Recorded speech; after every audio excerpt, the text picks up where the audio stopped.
Greetings, friend. Watch refrigeration news for Monday, December 26, 2022 on our channel.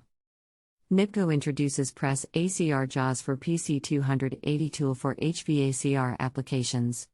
Indo Western Factory started operation. Dear friend, please like this video if it was useful for you. First news today. NIBCO introduces PressACR JAWS for PC280 tool for HVACR applications. NIBCO Incorporated introduces its JAWS that are compatible with the NIBCO PC280 tool for use on the PressACR product line.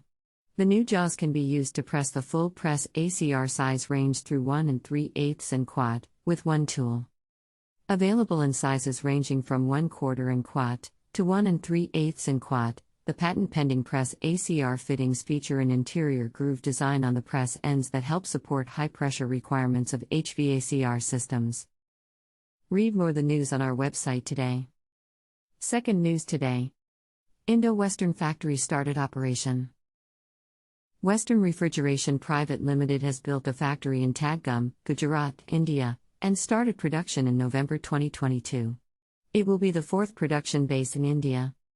With the construction of this factory, the company will increase its production capacity for deep freezers by about 15% and commercial refrigerators by about 30%. Company respond to increased demand not only in India but also in Europe, Asia, and Africa. Read more the news on our website today. That's all. Share the news with your friends. Join Refrigeration Group on Facebook and LinkedIn. Please find the links below.